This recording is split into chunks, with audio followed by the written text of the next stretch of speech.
na cozinha. Então, irmãos queridos, nesta manhã abençoada, cheia de paz, vamos à palavra de hoje. Nós vamos sair um pouquinho da carta de Paulo aos Efésios e vamos lá para a primeira carta de Paulo aos Coríntios, capítulo 11. Eu vou sair um pouquinho de Efésios e fazer a explanação sobre anunciar a morte do Senhor. Então, abra lá. Primeira carta de Paulo aos Coríntios, capítulo 11. Nós vamos ler do verso 23 até o 26. 1 aos Coríntios 11, 23 a 26. Acompanhe aí direitinho. Porque eu recebi do Senhor o que também vos entreguei. Então, o que Paulo está dizendo? Ele recebeu, não foi de Pedro, não foi dos apóstolos, ele recebeu do Senhor aquilo que ele entregou para os coríntios. O que ele entregou? Que o Senhor Jesus, na noite que for traído, tomou o pão. Na noite em que foi traído, tomou o pão e, tendo dado graças, partiu e disse: isto é o meu corpo que é dado por vós, fazei isso em memória de mim. Por semelhante modo, depois de haver ceado, tomou também o cálice, dizendo, agora preste atenção e entenda, este cálice é o quê? A nova aliança no meu sangue. Não pode ser. Está escrito isso na sua Bíblia? Esse cálice é o quê? A nova aliança. A nova aliança no sangue dele. O que ele está dizendo? Que começou a nova aliança, começou um novo testamento. E o cálice representa a nova aliança no meu sangue. Fazer isso todas as vezes que o beberdes em memória de mim. Agora vem a bomba, olha lá. Porque todas as vezes que comer o pão e beber o cálice, o que está acontecendo? Anunciais a morte do Senhor.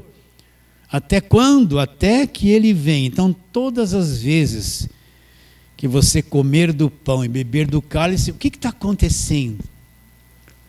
Eu estou anunciando, olha, aconteceu a obra da cruz. Aconteceu o sacrifício perfeito. O sangue foi derramado, a morte de Cristo na cruz, que quitaria todas as minhas dívidas, os meus pecados, me libertaria das maldições da lei. A morte de Cristo na cruz, que pôs um fim na velha aliança. Aconteceu, estou anunciando. Começou o evangelho, começou a nova aliança.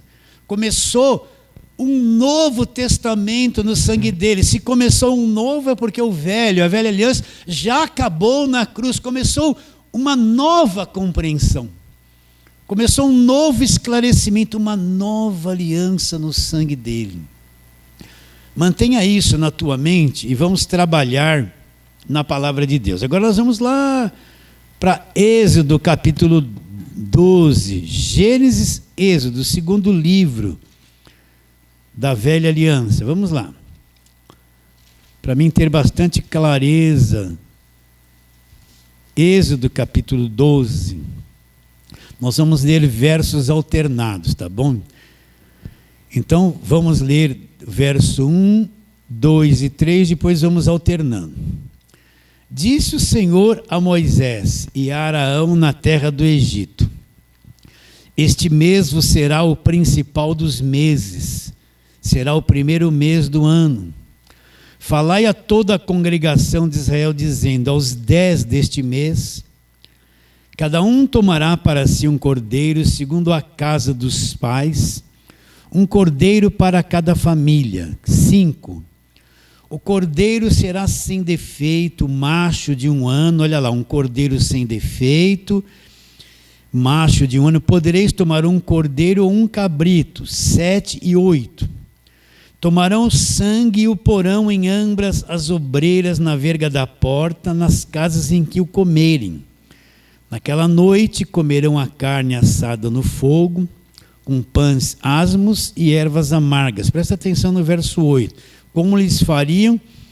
Eles comeriam a carne assada no fogo, pães asmos que é o pão da pressa, e ervas amargas. Aqui não aparece o cálice, o sangue, a bebida, se teria ou não.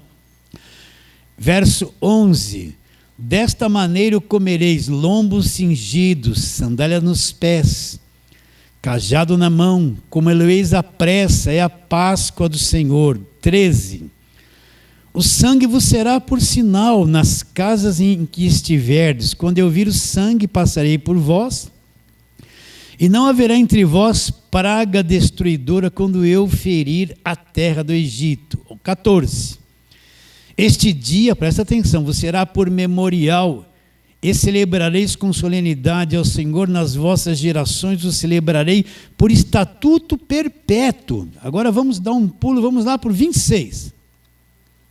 Quando os vossos filhos perguntarem, que rito é esse? O que está dizendo aqui? Eles seriam libertos do Egito, eles teriam filhos que não participaram da escravidão deles lá na terra do Egito.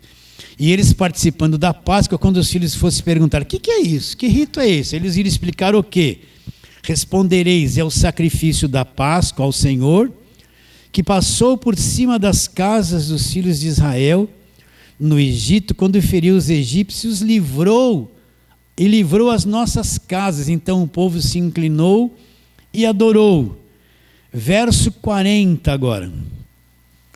Ora, o tempo que os filhos de Israel habitaram no Egito foi 430 anos. Então a primeira coisa que eu tenho que entender,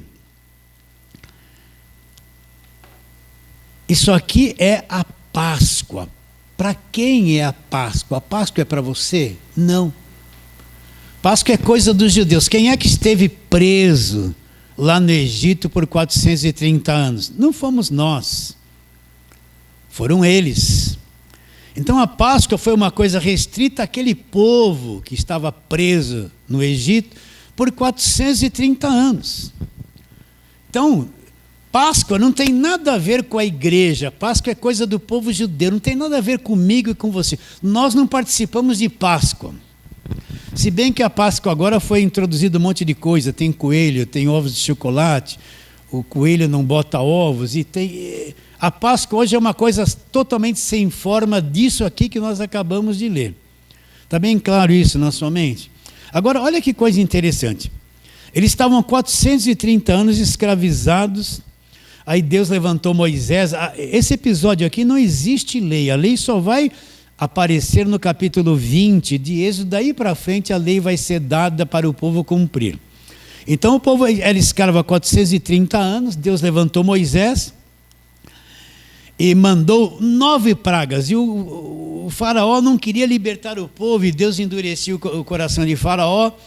Mas na 10ª praga era a morte dos primogênitos. Ou seja, o anjo da morte ia passar sobre a terra do Egito, e todo primogênito, o primeiro filho, tanto do faraó como dos animais e dos servos, haveria uma matança, todos eles morreriam naquela madrugada, naquela noite. Mas ele deu uma estratégia para os filhos de Israel. Qual era? Mas vocês vão ser diferentes, vocês vão matar um cordeiro, vocês vão comer a carne desse cordeiro com pães asmos, que é um pão da pressa, não dá tempo de fermentar a massa, tem que ser um pão rápido, porque naquela noite eles seriam libertos. E vocês vão comer com ervas amargas. O que representa ervas amargas? O sofrimento de 430 anos que eles tiveram na terra do Egito. Está bem claro isso? Estamos indo? Entende? Então, eles tinham que participar nesse ritual. Eles tinham que ter um cordeiro macho de 1 ano sem mácula, sem defeito, perfeitinho. Isso já é um tipo de Cristo que viria lá no futuro. O Cordeiro de Deus perfeito que tiraria o pecado do mundo. E o que diz mais o texto? Olha lá. Eles teriam que pegar o sangue desse cordeiro e pôr em ambas as ombreiras e na verga da porta, que comerem, que eles iriam participar da Páscoa. E eles tinham também, no verso 11, eles tinham que comer com sandálias nos pés, cajados na mão, com roupa preparada para a viagem. Por quê? Porque naquela madrugada, após eles comerem a Páscoa, viria o anjo da morte, mataria todo o primogênito do Egito, e a casa que tivesse a marca do sangue, o anjo passaria por cima e não sofreria nenhuma condenação. Olha lá, verso 13. O sangue vos será por sinal nas casas em que estiverdes. Quando eu vir o sangue, passarei por vós, e não haverá entre vós praga destruidora quando eu ferir na terra do Egito. Então, era esse o ritual da Páscoa. Relembrando, para quem está sendo dirigido isso? Para o povo judeu. Em Êxodo 12, eles têm algum entendimento do Evangelho da Graça de Deus? Nada. É um povo que está há 430 anos escravizado. Eles não entendem nada, nem da vinda de Jesus Cristo. O problema deles é que eles eram escravos e queriam sair daquele lugar de escravidão. Eles não entendem nada do Evangelho da Graça de Deus. Cristo vai vir ao mundo milhares e milhares de anos depois. Agora, o que aconteceu? Eles mataram o cordeiro, cumpriram o ritual, puseram o sangue nos umbrais da porta, né? Tem muita gente que usa esse texto até hoje. Vai na igreja, vão dar um frasquinho de suco de uva, que é o sangue de Jesus, vai levar para casa, pôr nos umbrais da porta, como se você precisasse de alguma proteção. E é fácil de ver que isso aí é que nem um feitiçozinho. Uma vez eu fui visitar uma irmã, quando cheguei na porta da casa dela, tinha mão de óleo, parede com suco de uva. Ela vivia fazendo todos esses rituais que não tem nada a ver com esse episódio aqui. Isso é uma coisa passada, isso é uma coisa que já acabou, que não existe mais. Então, quando Deus vem para julgar a terra do Egito, o que aconteceu? Aquela casa que tivesse a marca do sangue não sofreria morte, não seriam atingidos por nada. Deus passaria por cima. Por quê, pastor? Porque aquele povo que estava dentro da casa era mais santinho? Não. Eles tinham uma cobertura. Qual era a cobertura? A cobertura é que tinha a marca do sangue da aliança deles. Vocês estão entendendo? Eles não eram melhores, não eram mais santos, mas tinha a marca de sangue estabelecida por Deus. O que esse sangue representa? Que lá no futuro, Cristo viria como o Cordeiro de Deus, ele derramaria o sangue dele. E esse sangue daria a cobertura para a igreja e se manifestaria um novo conhecimento, uma nova aliança. Tinha alguém santo dentro dessas casas que não sofreram dano? Não. Mas tinha uma coisa, era a marca do sangue, que era como uma proteção para todos eles. Está bem claro isso? Entendeu? Isso aqui que é Páscoa dos judeus. Dos judeus não tem nada a ver comigo e com você. Nós não temos nada a ver com a Páscoa. De vez em quando você vê essa época da Páscoa, tantos rituais na igreja evangélica, por uma coisa que não tem sentido. Que não tem sentido. Então você vai comemorar a Páscoa? Não. Você vai acompanhar esses rituais da Páscoa? Não tem nada a ver comigo, com você, porque nós somos a igreja. Nós viemos a existir milhares e milhares de anos depois. Acompanhou certinho aí na tua mente? Então vamos lá. Agora vamos lá para Lucas, vamos lá. Mateus, Marcos, Lucas. Mateus, Marcos, Lucas. Lucas, capítulo 22. Vamos ver um texto ali.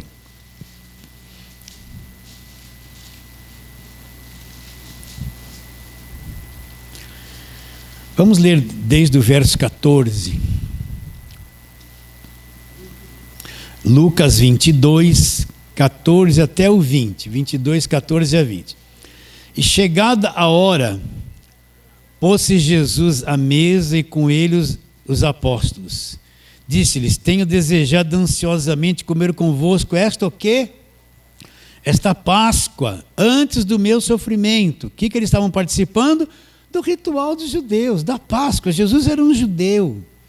Eles estavam ali comendo a Páscoa conforme a tradição das gerações em gerações que tinha que celebrar. Pois vos digo que nunca mais comereis até que ela se cumpra no reino de Deus. E tomando o cálice, havendo dado graças, disse: recebei e reparti entre vós.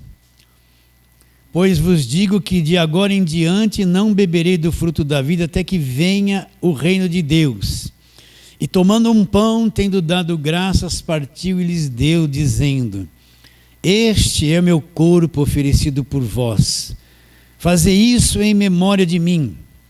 Semelhantemente, depois de haver ceado, tomou o cálice, dizendo: este cálice é o quê?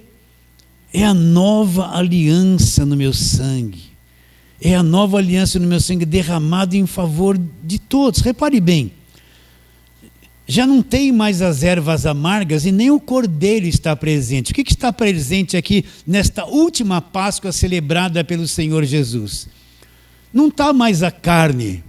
E também não está mais presente as ervas amargas, porque o próprio cordeiro agora é ele que vai para a cruz. Isso aqui ele fez um pouquinho antes de ir para a cruz.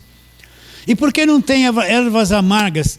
Ervas amargas simbolizavam o período de escravidão de 430 anos que eles tiveram no Egito. Por que não tem?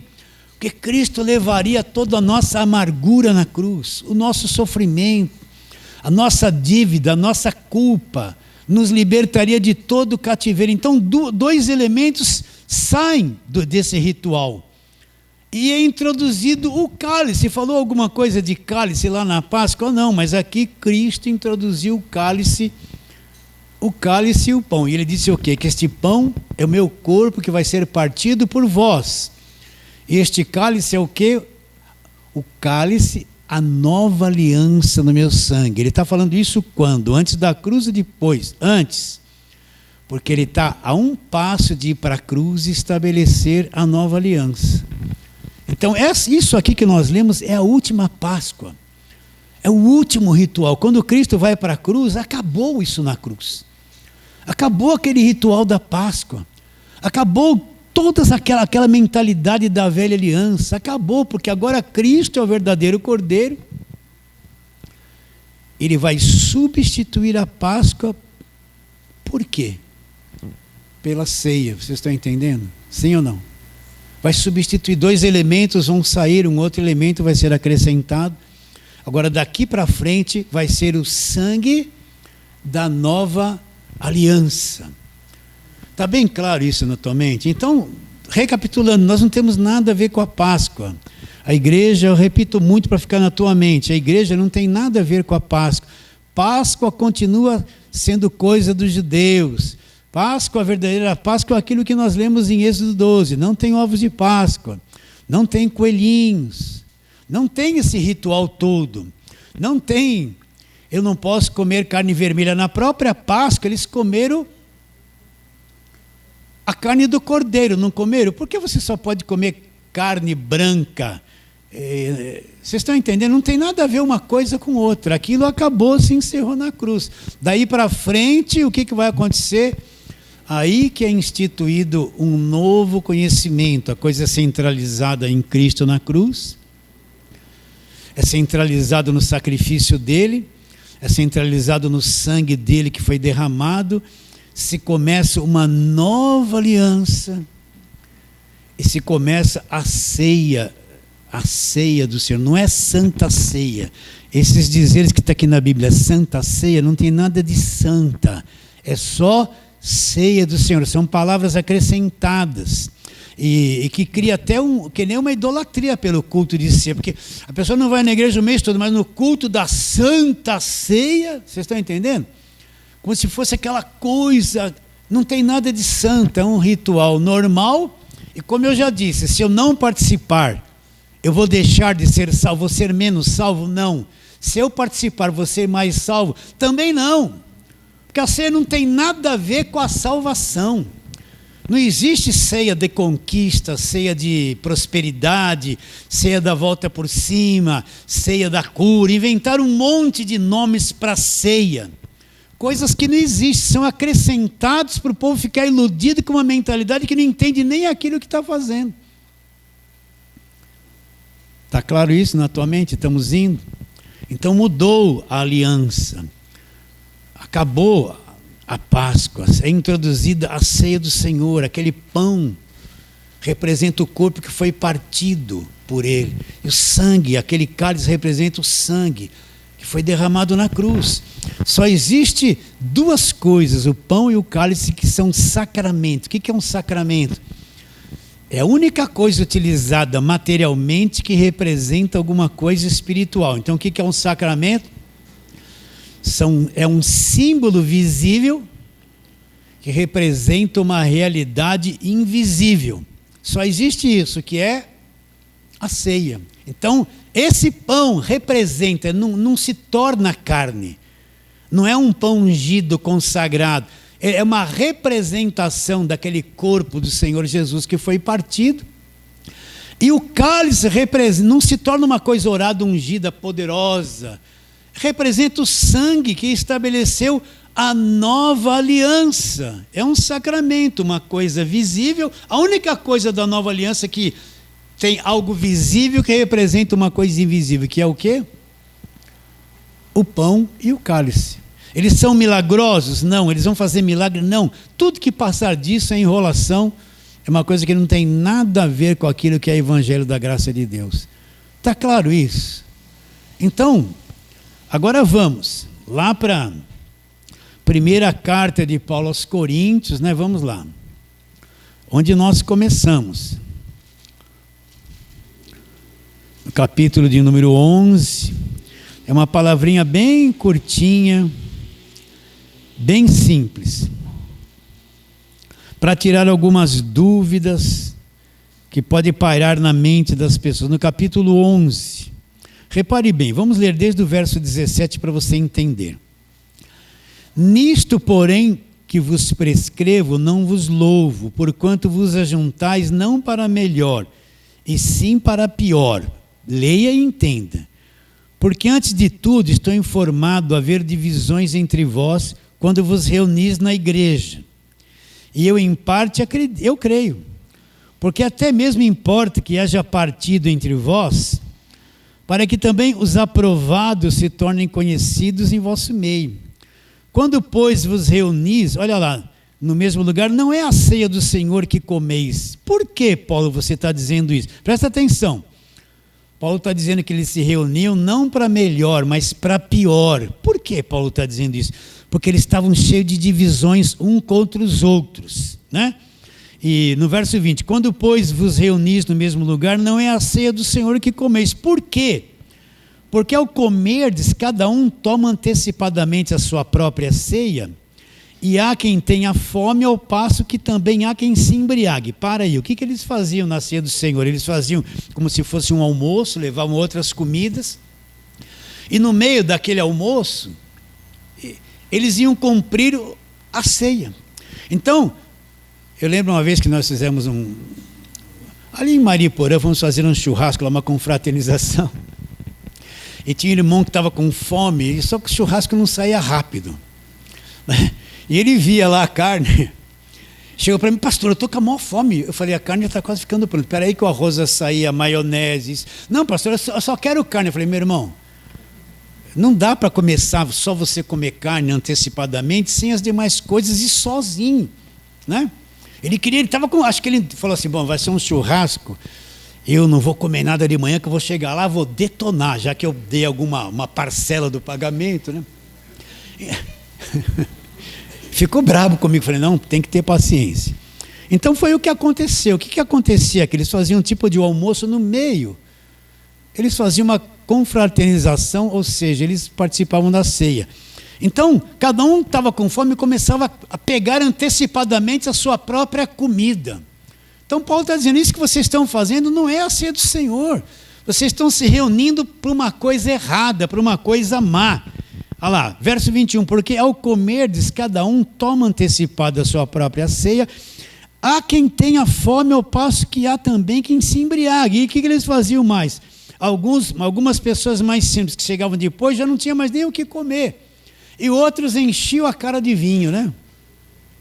Estava tudo embriagado. Então o que Paulo está dizendo? Que eles estavam fazendo uma bagunça ao ministrar a ceia. Eles estavam comendo demais, desprezando aqueles que eram mais pobres, enchendo a cara de vinho. Aí quando eles fossem participar da ceia, já tinha um monte de gente embriagada que não tinha nada a ver com aquilo que a ceia queria expressar. Por isso que não existe outra coisa que se envolva com a prática da ceia. Continuando, vocês estão entendendo direitinho? Estamos progredindo? Vamos lá. Aí ele diz, agora ele vai entrar no ponto certo. Porque eu recebi do Senhor o que também vos entreguei. Então ele recebeu de quem? Se Paulo diz que ele recebeu o Evangelho da Graça por revelação, então ele recebeu isso aqui do Senhor. Ele não aprendeu isso de ninguém. Paulo não estava com Pedro, Tiago e João na última Páscoa. Não estava. Ele não participou daquele ritual. Paulo vem bem depois e está dando instruções a respeito disso. Ele diz, porque eu recebi do Senhor o que também vos entreguei, que o Senhor Jesus, na noite que foi traído, tomou o pão, tendo dado graças, partiu e disse, isto é meu corpo que é dado por vós.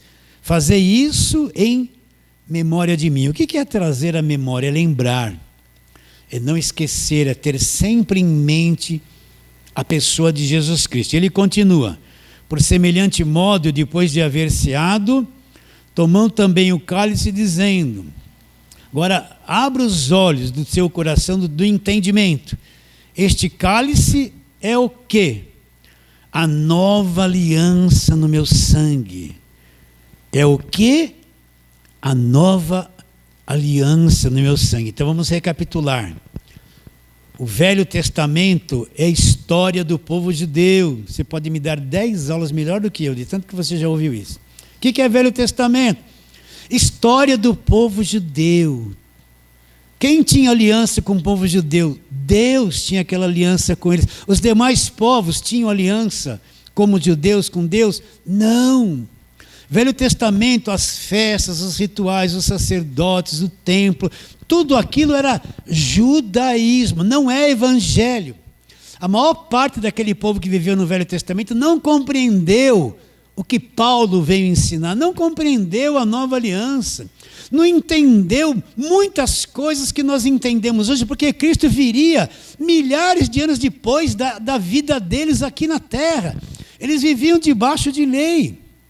Então nós não estamos presos no Velho Testamento, nós não fazemos parte do Velho Testamento. As promessas do Velho Testamento foram feitas para judeus, não para nós. Nós não tínhamos nem aliança, como eles tinham com Deus na velha aliança. A Páscoa é coisa dos judeus da velha aliança, não tem nada a ver com cada um de nós. Aí Jesus disse aqui, este cálice é o quê? Vai começar a nova aliança. Quando Paulo diz isso, ela já começou, vai começar um novo entendimento.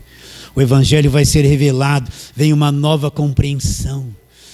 Né? Deus vai enrolar tudo que ele deu na velha aliança por de lado, porque agora com a vinda do Senhor Jesus Cristo, que é um tipo daquele cordeiro do passado, e o sangue dele que é um tipo daquele sangue lá do passado, ele estabeleceria com cada um de nós um novo testamento, uma nova aliança. Por isso que, se a minha mente viver baseada em pregações do Velho Testamento, eu tenho um véu na mente, eu não entendo o que é a nova aliança.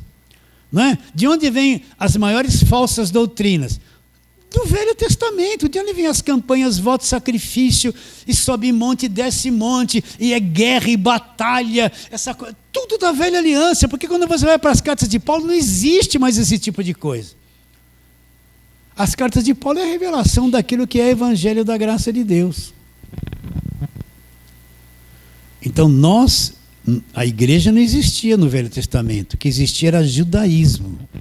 A igreja vem existir da cruz para frente. Então volta a leitura.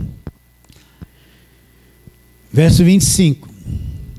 Por semelhante modo, depois de haver ceado, tomando também o cálice, dizendo, este cálice é a nova aliança no meu sangue. Fazer isso todas as vezes que o beberdes em memória de mim. Agora vem o verso poderoso, porque todas as vezes que comerdes o pão e beber o cálice, o que eu estou fazendo? Estou pregando a cruz, anunciando a morte do Senhor. Então, qual é a expressão de eu beber o cálice e comer o pão? Estou anunciando a obra perfeita, já aconteceu na cruz, o sacrifício perfeito já aconteceu, a nova aliança está em vigor, Cristo já morreu, a velha aliança já acabou, tudo se fez novo, nós vivemos num novo testamento. Então a ceia, o centro dela é o que Cristo fez na cruz, e o que Cristo fez na cruz é a pregação do Evangelho da graça de Deus. É a pregação. De onde vem o evangelho? Vem da cruz. De onde vem a justificação, a redenção, a nossa libertação do império das trevas, a nossa filiação? Cristo nos comprou com seu próprio sangue. De onde vem toda a graça de Deus clara, explícita? Vem daquilo que aconteceu na cruz. Assim como na Páscoa eles foram libertos de 430 anos de escravidão, na nova aliança fomos libertos do império das trevas. A escravidão era espiritual. Eles foram libertos de uma escravidão física e continuaram escravos. Mas nós somos libertos do poder das trevas, transportados para o reino do Filho do seu amor. É um outro tipo de libertação. Então, qual o centro da ceia? Anunciar, olha, Jesus já veio, já aconteceu, trazer a memória, fazer as pessoas memorizarem que o preço que precisava ser pago foi pago na cruz. A libertação que precisávamos já aconteceu na cruz. A culpa pelos nossos pecados foi eliminada na cruz. A nossa dívida, Cristo pagou na cruz. Recebemos a graça de Deus. Tudo já foi consumado. Pela graça sois salvos mediante a fé. Isso não vem de obras, não vem de você, não vem de vós, é um dom de Deus. Não vem de obras para que ninguém se glorie. Então o que é a ceia? Anunciar aquilo que já se consumou. Não tem ceia de vitória, ceia de prosperidade, ceia da volta por cima, ceia da conquista, ceia da cura. Inventaram um monte de coisas nesse evangelho paralelo e falso que as pessoas praticam sem saber aquilo que estão fazendo. E a ceia não é para você ser liberto, a ceia é a prova de que você já foi, que a tua dívida já foi, já aconteceu desde o dia que você creu naquilo que foi feito na cruz. Está bem claro? Continua. Vamos continuar a leitura. Porque todas as vezes que comerdes o pão e beberdes o cálice, anunciais a morte do Senhor até quando? Até que Ele venha. Por isso, presta atenção agora, por isso aquele que comer o pão e beber do cálice do Senhor indignamente, será réu do corpo e do sangue de Cristo. O que é beber indignamente? Era o que eles estavam fazendo, enchendo a cara, bebendo, ficando bêbado, fazendo a grande confusão, e sem discernir o corpo. Agora, de vez em quando a pessoa vai participar da ceia, se sente culpada, não, eu perdi a paciência durante a semana, não. Na cruz nós fomos feitos dignos. O sacrifício da cruz nos tornou justificado. Nós fomos feitos dignos diante de Deus. Você é uma pessoa digna, não por mérito próprio, por obras próprias, não, mas por aquilo que Cristo já fez por você na cruz do Calvário. Então, os coríntios estavam fazendo uma bagunça, uma confusão, sem ter discernimento algum. Olha lá, por isso que comer o pão, verso 27, e beber do cálice indignamente será réu do corpo e do sangue. Examine-se, pois, o homem a si mesmo, e coma do pão e beba do cálice, pois quem come e bebe sem discernir o corpo, come e bebe juízo para si. Por que analisar você? Você realmente crê? Você está na fé do Evangelho? Não está com a mente cheia de condenação? Você crê que o sangue da cruz realmente te limpou de toda iniquidade? Sim. Você tem discernimento do que corpo é esse que ele está dizendo? Sem discernir o corpo.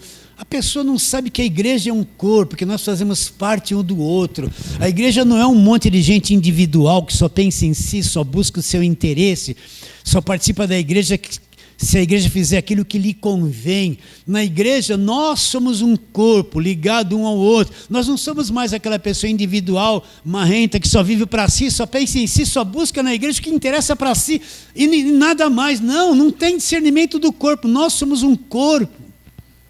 Fazemos parte um do outro, somos corpo de Cristo. E a maior parte do povo que não entende, não tem discernimento do que é corpo. Eu faço parte de você, você faz parte de mim. E quando nós nos reunimos, o corpo de Cristo está reunido, nós estamos ligados. Depois você vai para a sua casa, mas nós nos separamos? Não. Nós somos um espírito com o Senhor. Em espírito nós estamos ligados um ao outro. Você sabe que você está ligado em mim, no Espírito? Eu sei que estou ligado a você no Espírito. No Espírito nós somos um. Fisicamente nós não somos. Mas lá dentro, por esse conhecimento, nós estamos ligados uns aos outros, formando um corpo. Então, quando eu participo da ceia, eu perco a minha individualidade. Eu enxergo o corpo de Cristo. Por isso que é hora do perdão, da reconciliação. É hora de fazer um exame no coração, soltar qualquer coisa presa que você tem ali por dentro para ter paz com as pessoas, paz na igreja, paz na família e participar da ceia. Está claro isso? Agora veja bem. O culto da ceia não é uma idolatria. Ai, o culto de ceia, eu falto todo. Não. Você não vai se tornar mais salvo se participar. E nem vai se libertar se participar, porque você já é um liberto. E se eu não for, você não vai se tornar menos salvo.